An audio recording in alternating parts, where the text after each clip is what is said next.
Basirah, and I will be the moderator for our groups today, titled Roommates, Rules, Ramen, the Dormitory Chronicles.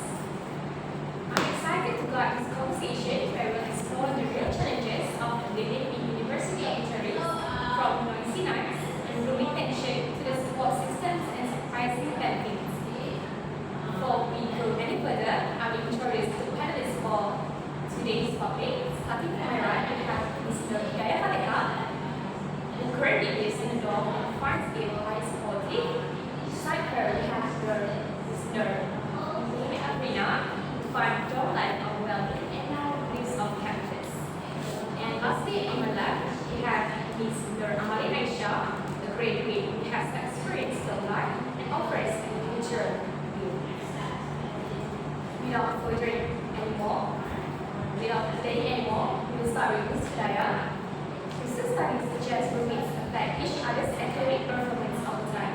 How have you experienced positive academic influence from your roommates or dormitories? Thank you for the question, Moderator. And for the first question, I think my experience in living in the dorm is I have get lots of benefits from living in the dorm when I study here. So I think is one benefit that I can get from my roommate is they are highly disciplined with time management. From that, I can see that they stick to time schedule, and also they always do revise their lecture notes to get more knowledge when they are in the dorm.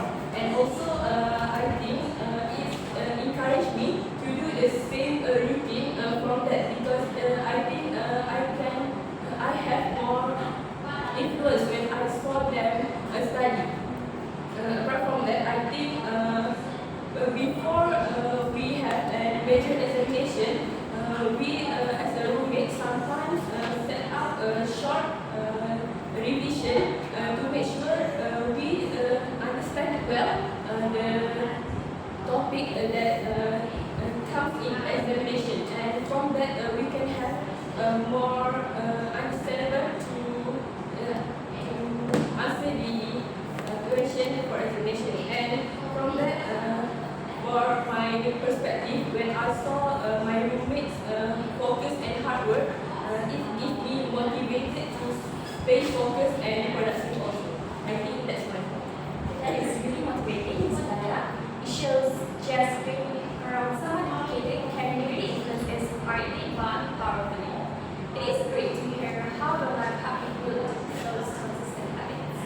Now that we have heard from Ms. Hidayah, let's move on to Ms. Afrina. Many students support regularly despite being surrounded by people in dorms. Did you personally experience social isolation that made living off campus feel healthier? Thank you, Ms. Basirah. Yes, I felt lonely in the dorms, even though there were lots of people around. The place was always busy with students coming and going, but I really feel like connected with everyone. Sometimes being such a crowded space made me more excited, because it was hard to find a quiet moment for myself. So that's why it made me think that moving off campus might be the right choice for me to feel more better and more at ease. Thank you for sharing that, Ms. Afrina. I say really captures something a lot of students feel but do not say out loud. That being surrounded by people doesn't always mean being connected. I'm glad being off campus helped me feel more at ease. Okay, so now moving on to Ms. Amani. While dorm noise disrupts sleep, resident life also provides 24/7 support for mental health. Have you used any on-call or peer resources to manage dorm stress? Thank you for the question, Ms. Basirah. Yes, I have used any on-call or peer resources to manage your stress. It's because life can be noisy, and especially at night, this can interrupt other students' sleeping schedules. Also, when students have a lack of quality sleep, that can affect their academic performance and emotional well-being. For example, they might come late to class and do not focus to lecture teaching because of the wake up late. However, many universities also offer 24 hours mental health supports. I think I find this point helpful to manage student stress that caused by downtime. For example, using counselors or talk to your friends, about your problem. And lastly, other students might unaware of these services or hesitant to use them because they are privacy concern to clear their point. That's all. That was a well-rounded view, Amani. It is true, support systems are there, but awareness is just as important.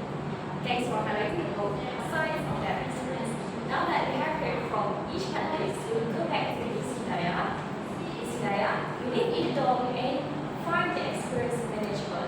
What advantages have helped you thrive academically and socially? Thank you, Moderator. And I think for the second question is one key advantages that I found during living in the dorm is for me I think it's easier to me to set up a study group or meet my peers for my course.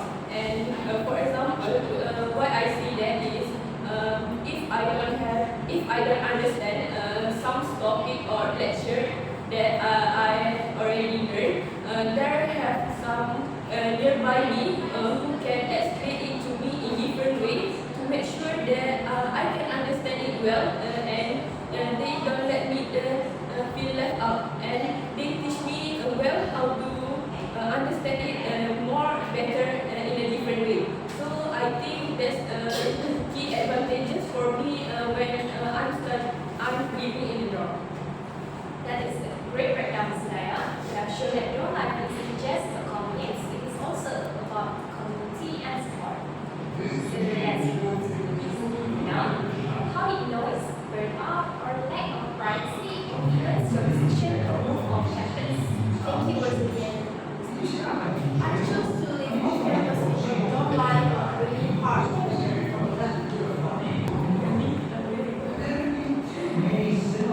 Alright, thank you once again, Ms. Basirah. I chose to live off campus because dorm life was really hard. Noise is a big problem, like people talking at night, playing, and constant sound of moving around. Never gave me a break. It made me tough to sleep or even focus on my studies. This is what led to burnout, where I couldn't keep up with myself and take care of myself. On top of that, the lack of privacy was a huge issue. Sharing a room bed, I had no privacy for myself. It's like I was always being watched. It moved me down because I never had a quiet corner for myself or be alone. Moving off campus felt like the right way to fix all these problems. I wanted a place where it was quiet, where I can control who came in and out and like having my own room, let me close the door and get away from all the noises and chaos.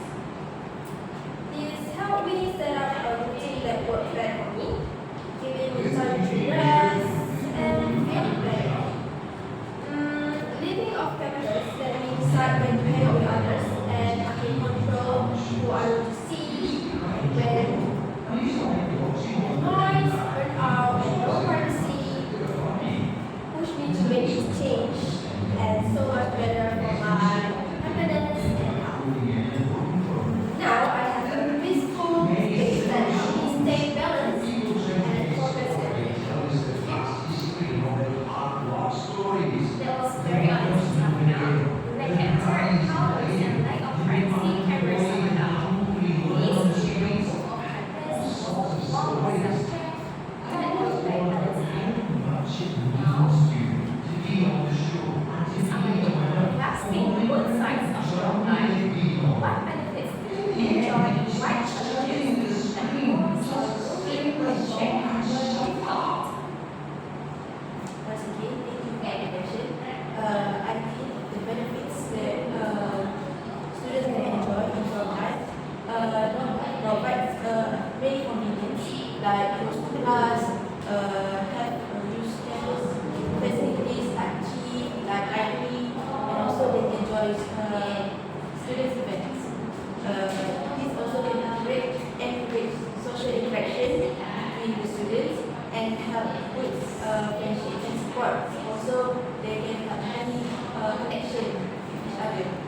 for the challenges of your life, they might sharing space with their roommates. As you know, we as people have a different lifestyle and habits.